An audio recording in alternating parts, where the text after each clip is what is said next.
My name's Lauren. I'm an author, tiny house builder, but most of all, I'm a huge tea snob. After having to give up coffee, I picked up tea and I haven't stopped investing in it since. From researching its history, to trying new teas whenever I get the chance, to learning about the tea masters of the world, I'm here to review my various cups and give you insight on all the things I learned. Welcome to my cup of tea. Eastern Beauty Oolong is a tea crafted by a fourth-generation female tea farmer by the name of Sang Yufeng in Taiwan.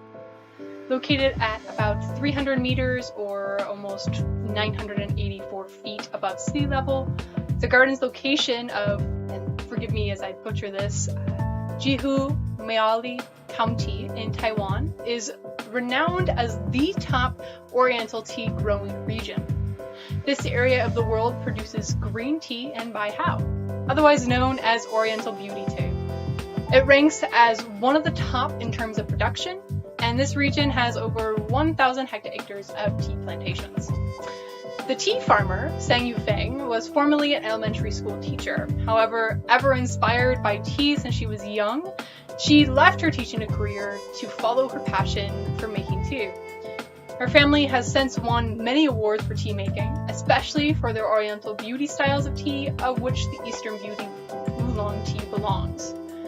This particular harvest of Eastern Beauty was made in the summer of 2020, and supposedly, I don't know if you can see that, supposedly it boasts a light flavor with more nuance to its taste. With earthy undertones reminiscent of sun-dried tomatoes and mole spice, and a more upfront flavor of animal crackers and maple syrup, the cup is sure to be an experience. But how are oolongs harvested, and why are they all so different in taste? Before I get into that, let's go ahead and pour a cup of tea, and we can brew it while we chat. Daiheng Pao is a Chinese national treasure. Today, you can still visit the three mother bushes from which Daiheng Pao was allegedly originally created. As with all great Chinese legends, the legend of Daiheng Pao is a pure fantasy and is never told the same way twice. It has been said that 9 dragons ravaged the area which is now called Wushan Rock Mountains in the northern section of China's Fujian province. To quash the chaos, a god destroyed the dragons, turning their corpses into black rock cliffs. In commemoration of his heroic feat, the god planted tea bushes high on one of these cliffs so that no mortal could destroy them. While meditating, a monk noticed the bushes fortuitously. This monk was hiding a monkey in his robe. Because monkeys cannot harm a tree's spirit and are, therefore, capable of pulling leaves from the divine tea bushes, the monk directed his monkey to climb the cliff and pick the most tender leaves from the bushes. Even more fantastical, the monk was associated with a monastery in which a scholar was suffering from severe stomach ailments, making it impossible for the scholar to bring honor and wealth to his family and village. The monk steeped the divine leaves and served his tea to the sickly scholar. Voila! The scholar was healed. Regaining his strength, the scholar traveled north to sit for an imperial test of knowledge.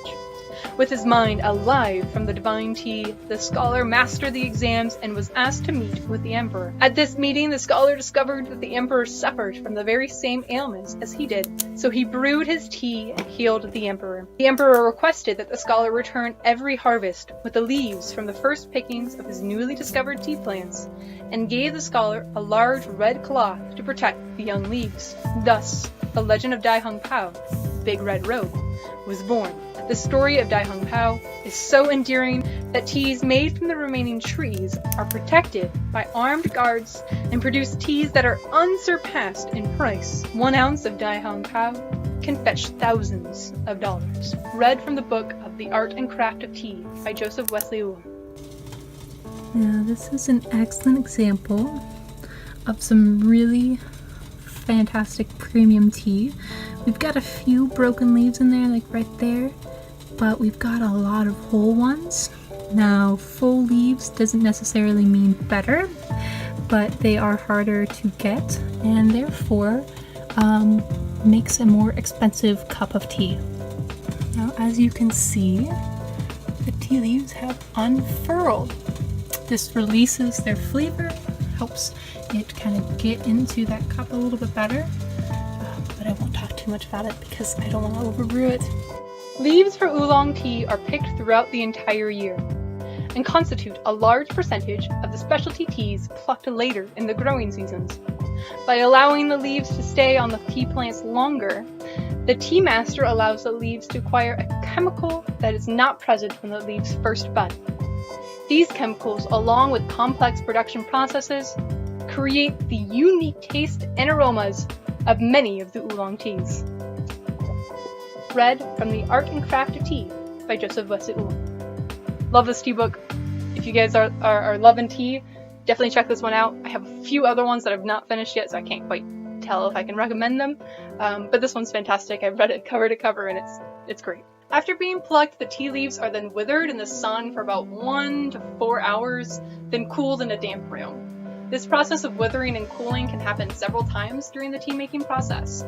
After this, the leaves generally go through a process called the sweating stage, where leaves are gently but continuously tossed in a room with temperatures between 20 and 29 Celsius, or about 68 and 84 Fahrenheit, with a humidity of over 80%. This allows the leaves to dry evenly while rupturing their cell structure, allowing the leaves to oxidize.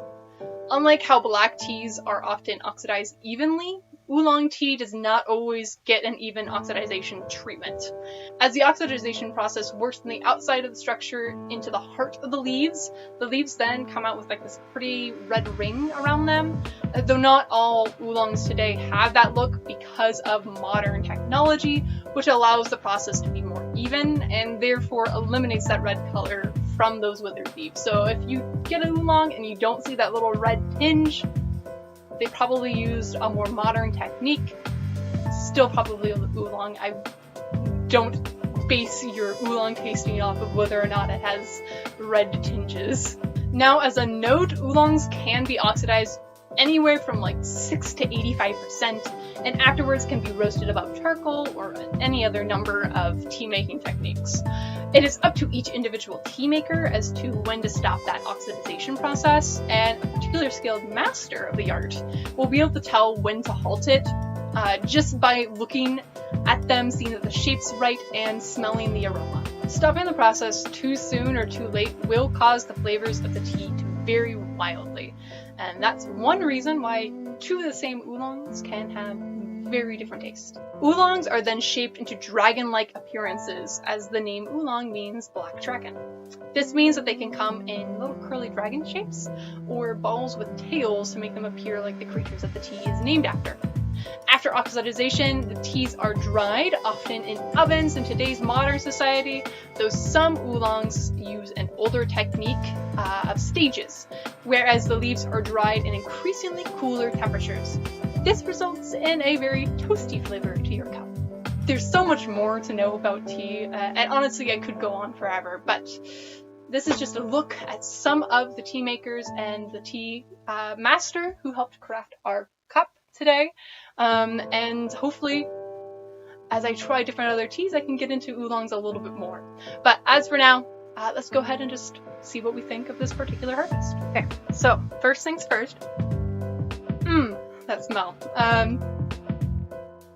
It smells fantastic. It's kind of like a woody.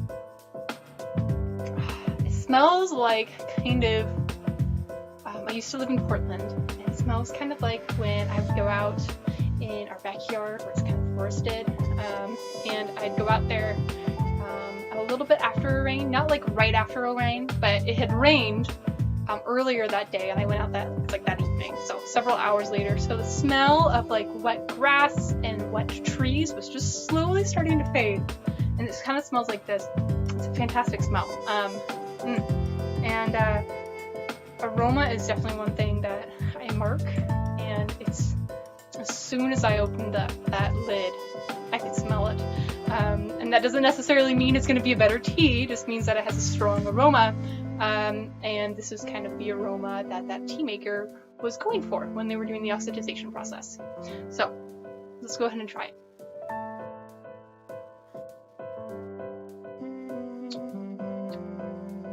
Wow, that's really good. Gotta get my tea notebook. Hang on. It's honestly a really good cup of tea. So this is a fully oxidized one. This is a semi-oxidized tea, full leaf semi-oxidized tea. And sure I've shown this a little bit already, but you can kind of see where it comes from, which is cool.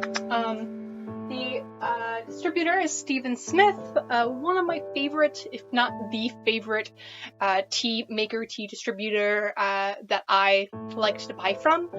And they also do some fun little highlights with the farmers that they work with, which is always fantastic. I love learning more about where my tea comes from, and I love knowing that they're treated well and treated fairly, because that's not always something that you can get in capitalism. So I want to go ahead and talk about kind of how I ranked this.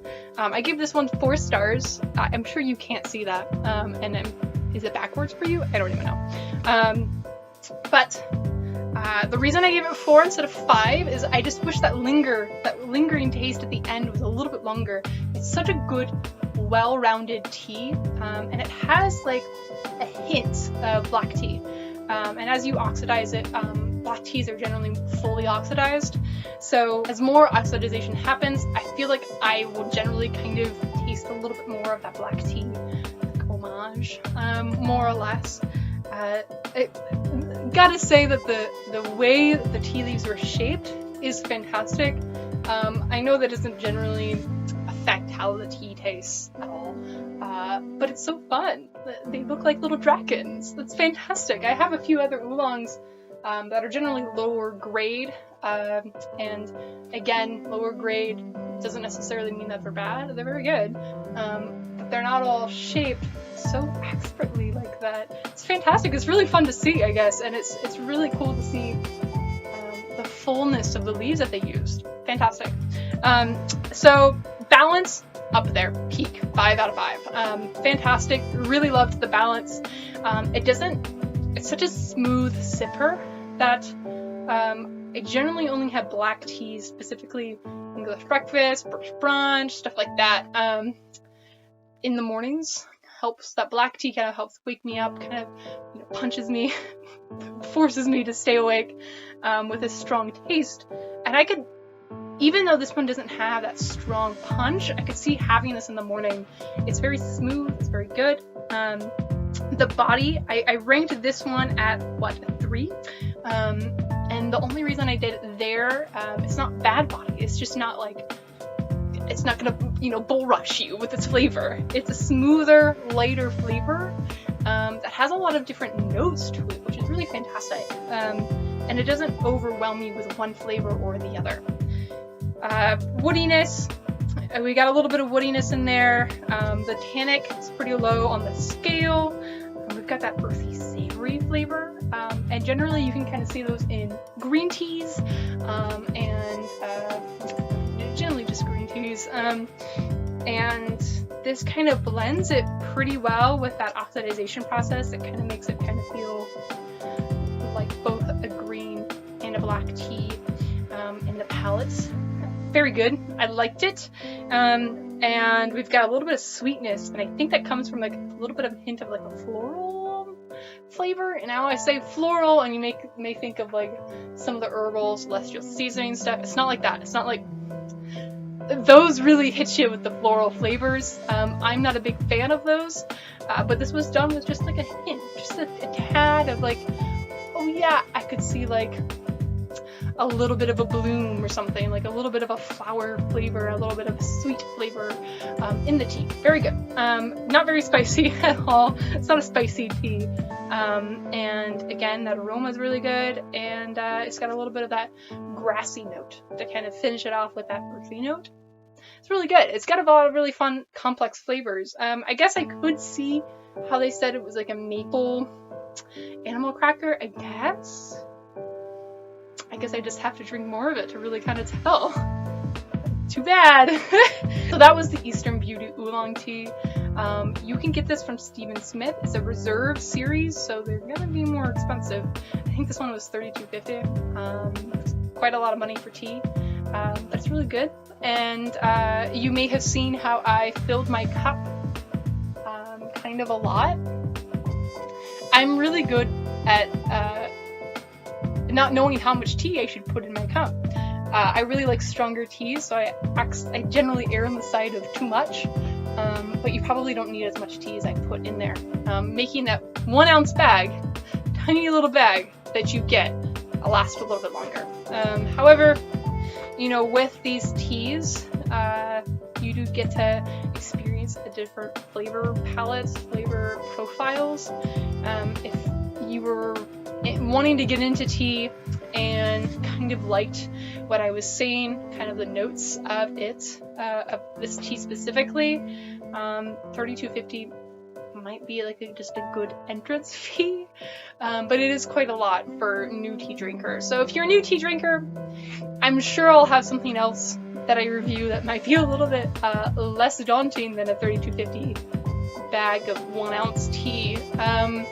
But if you kind of like tea and you've not really found one that's really been perfect for you, or they've been too strong, you may want to try this one out. I only brewed it for 4 or 5 minutes at 85 Celsius. Perhaps a little too strong, but I was a little worried that I was going to burn the leaves because I meant to take it off a tad bit sooner, but I didn't. So 85 Celsius seems to work pretty well. That's what, 185 Fahrenheit? I don't know. My teapot has both, but Celsius is the one that it lands on more often. So yeah, I mean, I would recommend this tea. It's very good. And I'm gonna stop talking to you guys now so I can drink more of it. Have a good rest of your night.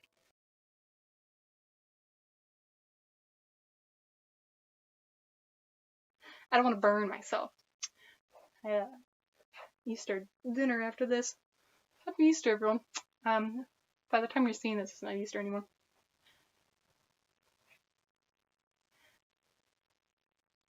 But happy Easter nevertheless. For happy really early Easter. I got you for next year. So can't say that I didn't say happy Easter.